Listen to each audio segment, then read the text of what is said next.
মন্ত্রীর চামচাকে উচিত শিক্ষা দিল বিদ্যা। হ্যাঁ বন্ধুরা, এমনটাই দেখা যাবে। বিস্তারিত জানতে ভিডিওটিতে লাইক দিয়ে চ্যানেলটি সাবস্ক্রাইব করে শুরু থেকে শেষ অবধি দেখতে থাকো। গল্পের শুরুতেই দেখা যাবে প্রিন্সিপাল স্যার রাজদীপ চ্যাটার্জির সঙ্গে কথা বলছে। ঠিক তখনই একটি টাকার চেক নিয়ে এসে প্রিন্সিপাল স্যারের মুখের সামনে ফেলে দেয় মন্ত্রীর চামচা, আর বলতে থাকে, এখানে এখানে 10 লাখ টাকার চেক আছে, আর এটা এটা আপনাকে চেকে দেওয়া হলো, আর বাকি বাকি 25 লাখ টাকা হ্যান্ড ক্যাশে দেওয়া হবে। সমস্যা আছে? তখন এ কথা শুনে অবাক হয়ে যায় প্রিন্সিপাল স্যার বলতে থাকে, তার মানে আপনি কে? তখন তখন লোকটি বলতে থাকে, আমি হচ্ছি মন্ত্রীর লোক, আর এখানে এসেছি মন্ত্রীর ছেলের ডোনেশনটা সাবমিট করতে। এ কথা শুনে খুশি হয়ে যায় প্রিন্সিপাল স্যার, আর বলতে থাকে, আপনি আপনি আপনি মন্ত্রীর ছেলের জন্য ডোনেশন সাবমিট করতে এসেছেন? তখন লোকটি বলতে থাকে, হ্যাঁ, আমাকে আমাকে মন্ত্রী মশাই পাঠিয়েছে। আগামী সপ্তাহ থেকে মন্ত্রীর ছেলে কলেজে আসবে, কলেজে ক্লাস করবে। ও যেন কোনো সমস্যা না হয় সেদিকটা দেখবেন। যদি আপনার কোনো কোনো এক্সট্রা কিছু লাগে তবে দিয়ে দেবে মন্ত্রী মশাই, কিন্তু ওর যেন কেউ কোনো কথা না বলে। ও যেন সুন্দরভাবে পড়াশোনা করতে পারে। ও যা ইচ্ছে ও তাই করবে, কেউ যেন ওকে ওকে বাধা না দেয়। এ কথা শুনে তখন দেখা যায় প্রিন্সিপাল স্যার বলতে থাকে, আসলে একটা একটা সমস্যা আছে তো। তখন তখন মন্ত্রীর লোক বলতে থাকে, সমস্যাটা কি, আমি কি জানতে পারি? তখন প্রিন্সিপাল স্যার বলে ওঠে, আসলে প্রফেসর বিবি একটু ঝামেলা করছে, তাই নিয়ে আমাদের কলেজে একটা একটা গুঞ্জন চলছে। এখানে একটা ঝামেলা সৃষ্টি হয়েছে, হোস্টেলটা ভেঙে দেওয়া হয়েছে তো তাই। তখন এ কথা শুনে তখন দেখা যায় লোকটি বলতে থাকে, আমি আমি হচ্ছে মন্ত্রীর লোক, আর আমার আমার বাবাও জানে না। আমাকে আমাকে শুধু দেখিয়ে দিন, আমার সঙ্গে কথা বলে দিন, ওকে কি করার দরকার আমি সেটা করব। এরপরে এ কথা শুনে দেখা যায় প্রিন্সিপাল স্যার বিদ্যার কাছে ফোন করে লোকটিকে ধরে দেয়। তখন লোকটি বলতে থাকে, কি ব্যাপার বিবি? এ কথা শুনে রেগে যায় বিদ্যা। বিদ্যা বলতে থাকে, বিবি মানে কি বলতে চাইছেন আপনি? তখন লোকটি বলতে থাকে, আমি আমি আপনাকে আমার বিবি বলিনি, আমি বলেছি যে প্রফেসর বিবি। আপনি তো প্রফেসর বিদ্যা ব্যানার্জি, তাই না? এ কথা শুনে বিদ্যা বলতে থাকে, কে বলছেন আপনি? তখন দেখা যায় মন্ত্রীর চামচা বলতে থাকে, আমি মন্ত্রীর লোক। এ কথা শুনে বিদ্যা বলে ওঠে, ও, আপনাকে তো আমি চিনি, আপনি তো মন্ত্রীর চামচা, তাই না? এ কথা শুনে রেগে যায় লোকটি বলতে থাকে, তুমি আমাকে চেনো না। আমি আমি যে কতটা বাওয়াল করতে পছন্দ করি, আমি যে কতটা অপকর্ম করতে পছন্দ করি সেটা তুমি জানো না। তাই বলছি, এই কলেজে তুমি যে যে তাণ্ডবটা চালাচ্ছ সেটা সেটা বন্ধ করে দাও। এই কথা শুনে বিদ্যা বলতে থাকে, আপনাকে কি হায়ার করেছে মিস্টার রাজদীপ চ্যাটার্জি, নাকি নাকি অন্য কোনো ভাবে নিজে পার্সোনাল ভাবে প্রোটেকশন দিচ্ছেন, বলুন তো? তখন লোকটি বলতে থাকে, মুখ সামলে কথা বলবেন, আপনি আমাকে অপমান করছেন। তখন বিদ্যা বলতে থাকে, তবে আপনি কেন আমাকে ফোন করেছেন আমি কি জানতে পারি? আপনি হয়তোবা ওদেরকে প্রোটেকশন দিচ্ছেন, তার কারণে আপনি আমাকে ফোন করে থ্রেট করছেন, এছাড়া তো আর কিছুই নয়। তাই আমিও আপনাকে থ্রেট করতে বাধ্য হলাম। আপনি যদি আমার সঙ্গে লাগতে আসেন তবে প্রফেসর বিবি আপনার সঙ্গে লাগাতে বাধ্য হবে, আর যদি আপনি না আসেন তবে তো কোনো কথাই নেই, প্রফেসর বিবিও আপনার সঙ্গে লাগতে আসবে না, কারণ আপনার সঙ্গে প্রফেসর বিবির কোনো কোনো সম্পর্ক নেই, আর ওনার সঙ্গে আপনার কোনো সমস্যাও নেই। তাই আপনি আপনি প্লিজ এসবের মাঝখানে আসবেন না। এইসব ব্যাপারটা আমাদের ব্যাপার, আমাদেরকে বুঝিয়ে নিতে দিন।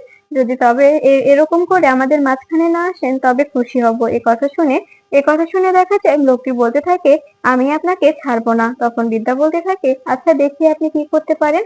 আপনি যদি নিজের দেশে ঝামেলা নিতে চান তবে আমার কোনো আপত্তি নেই, আপনি নিতে পারেন। আমি আমি আপনার সঙ্গে ঝামেলা করতে প্রস্তুত। এই বলে ফোনটা কেটে দেয় বিদ্যা। তখন রিত বলতে থাকে, কি হয়েছে বিদ্যা, কে ফোন করেছিল? তখন বিদ্যা বলতে থাকে, ওই তো মন্ত্রীর চামচা, উনি বলছে আমাকে নাকি ঝামেলায় ফেলবে, আমাকে দেখে নেবে। এ কথা শুনে রিত বলতে থাকে, আচ্ছা বিদ্যা, এসব এসব কিছুর জন্য শুধুমাত্র আমার ড্যাডি দায়ী, তাই না? আমার ড্যাডি আর তোমার ড্যাডি, ওনারা ওনারা আসলে কি চাইছে বলতো? তখন বিদ্যা বলতে থাকে, ওনারা ওনারা চাইছে বিজনেস করতে। আমি তো বিজনেসটা চালু করতে দিচ্ছি না, তার কারণেই তো ওদের এত সমস্যা। তা না হলে তো আর এভাবে এভাবে ঝামেলা করতো না, তাই না বলুন? তখন এ কথা শুনে রাজদীপ চ্যাটার্জি বলতে থাকে, একদম ঠিক বলেছো তুমি। এই লোকগুলো টাকার জন্য টাকার গন্ধে মোহ হয়ে উঠেছে। এই লোকগুলোকে কোনোভাবে আটকানো যাচ্ছে না। ওদেরকে যে করেই হোক আটকানোর চেষ্টা করতে হবে, তা না হলে ক্রমশ ওরা ক্ষতি করে যাচ্ছে। এভাবে এভাবে ক্ষতি করে গেলে তবে তবে তো অনেক ঝামেলা হয়ে যাবে, তাই না? এতগুলো এতগুলো শিক্ষার্থীর ভবিষ্যৎ নির্ভর করছে তোমার উপর বিদ্যা।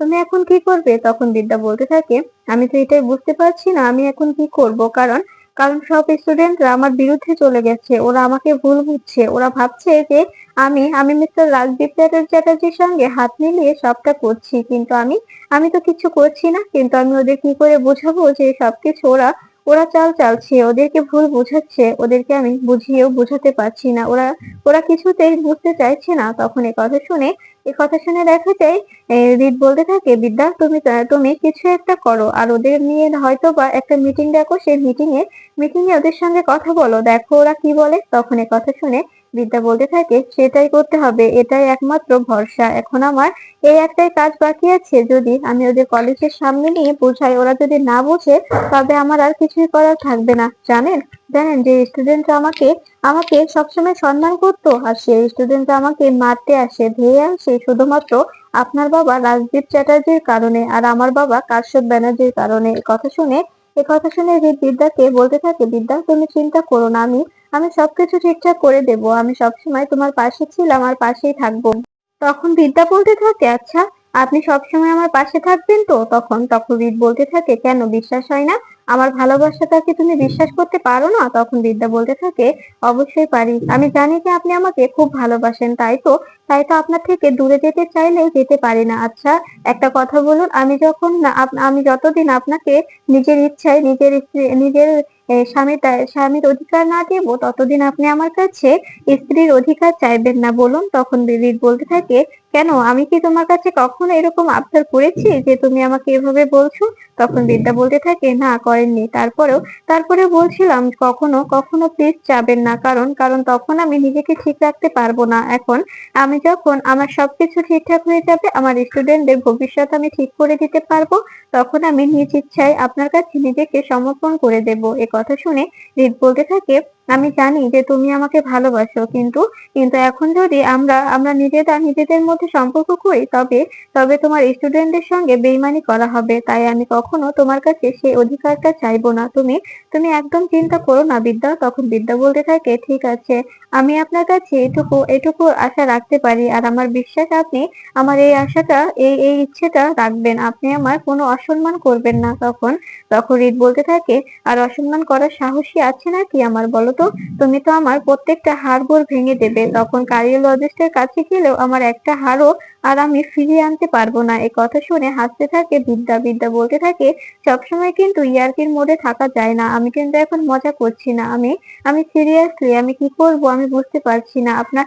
আপনাকে যে কাজটা দিয়েছিলাম সে কাজটা কি করেছেন? তখন রিত বলতে থাকে, বিদ্যা আমি চেষ্টা করছি, কিন্তু ড্যাডি যেভাবে যেভাবে কাগজপত্রগুলো লুকিয়ে রেখেছে, আমাকে তার এখন আর বিশ্বাসই করছে না। ওনার ওনার ক্যাবিনে আমার প্রবেশ করা পুরোপুরি নিষেধ, আমি তো ওনার ওখান থেকে কিচ্ছু নিতে পারছি না। এখন আমি কি করব বুঝতে পারছি না। এখন আমি কিছুই বুঝতে পারছি না, এখন কি করব? তখন দেখা যায় বিদ্যা বলতে থাকে, আচ্ছা চেষ্টা করুন, আমি আপনাকে বলবো না আপনার বাবার সঙ্গে জোর করে নিজের বাবার সঙ্গে জোর করে কিছু এনে দিতে, আপনি যদি পারেন তবে এনে দেবেন।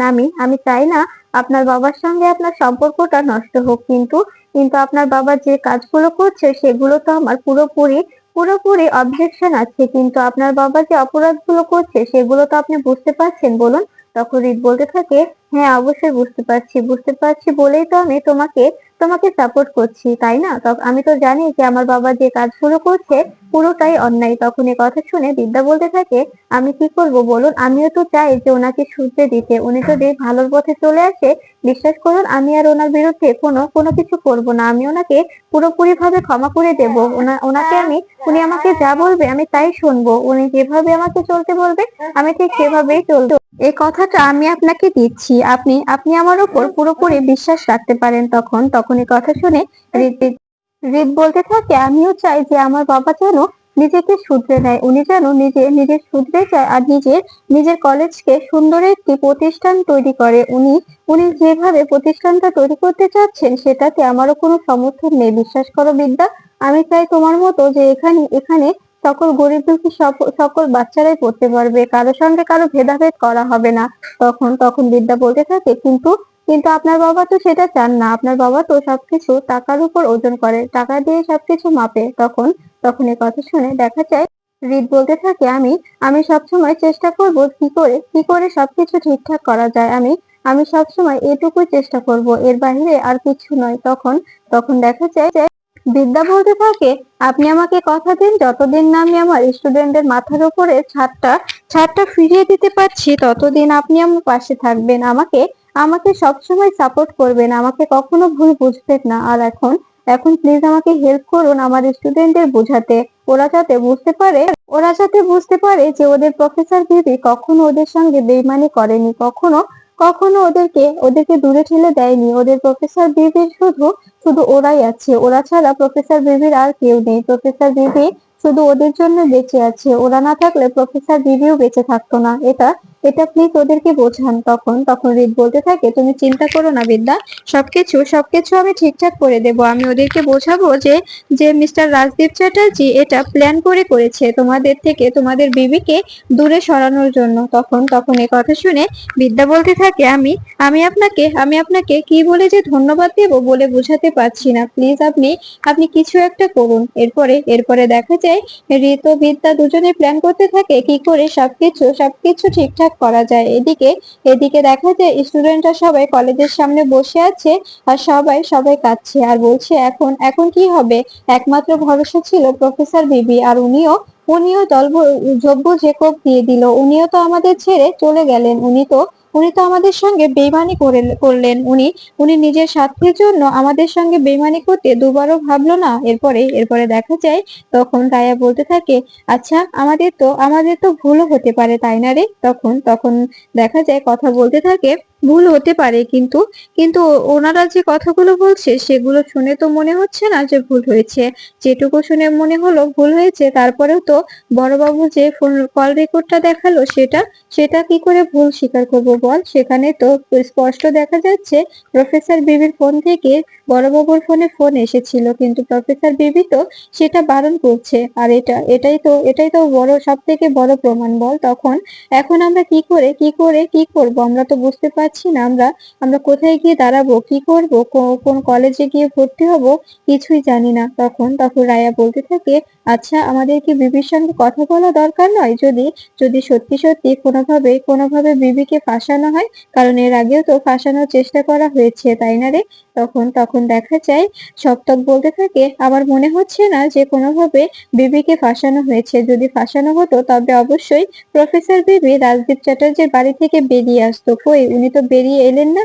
উনি তো ওখানেই আছে। উনি তো একবারও আমাদের কাছে একবারও তো পারতেন যে ওই সবকিছু ছেড়ে আমাদের সঙ্গে এসে রাস্তায় নামতে, কিন্তু উনি নামেননি। উনি এখনো রাজদীপ চ্যাটার্জির বিলাসবহুল বাড়িতেই বসে আছে। এটা কেন করছে? এতেই তো বোঝা যায় যে প্রফেসর বিবি সত্যি সত্যি আমাদের সঙ্গে বেইমানি করেছে। এ কথা শুনে দেখা যায় সবাই চুপ হয়ে যায়। এরপরে ঠিক তখনই রিত বিদ্যাকে নিয়ে স্টুডেন্টদের সামনে এলে স্টুডেন্টরা সবাই বিদ্যার উপর রেগে যায়। তখন রিত বলতে থাকে, এক সেকেন্ড দাঁড়াও, তোমাদের যে বেবি এতটা আদর করতো, যে বেবি তোমাদের জন্য এত কিছু করেছে, আজ তাকে এভাবে এভাবে অপমান করতে তোমরা একবারও ভাবছো না? তোমাদের একবারও বাঁচছে না? তখন তখন কথা বলতে থাকে, কিন্তু কিন্তু স্যার, প্রফেসর বেবি আমাদের সঙ্গে যে অন্যায়টা করেছে সেটা কি ঠিক হয়েছে বলুন? তখন এ কথা শুনে দেখা যায় রিত বলতে থাকে, তোমাদের প্রফেসর বেবি তোমাদের সঙ্গে কোনো অন্যায় করেনি।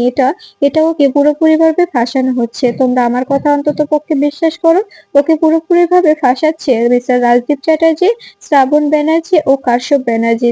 তোমরা যদি এটা না বুঝে অযথা ওর সঙ্গে ঝামেলা করে নিজেদের ওর থেকে দূরে সরে নাও, এতে লাভ কাদের জানো? মিস্টার রাজদীপ চ্যাটার্জিদেরই লাভ। ওরা ওরা এই এই সুযোগে আরো পুরো কলেজটা গ্রাস করে নিতে পারবে। কিন্তু তোমরা যদি প্রফেসর বিবির সঙ্গে থেকে হাতে হাত লাগিয়ে সবটা করো, তবে দেখবে তোমরা নিজেরা কলেজটাকে বাঁচাতে পারবে, নতুন করে এখানে হস্টেলটাও নির্মাণ করিয়ে নিতে পারবে তোমরাই। তখন তখন এ কথা শুনে রায়া বলতে থাকে, আচ্ছা দিদি, সত্যি করে বলুন তো, ওরা যা যা বললো সবটাই মিথ্যে?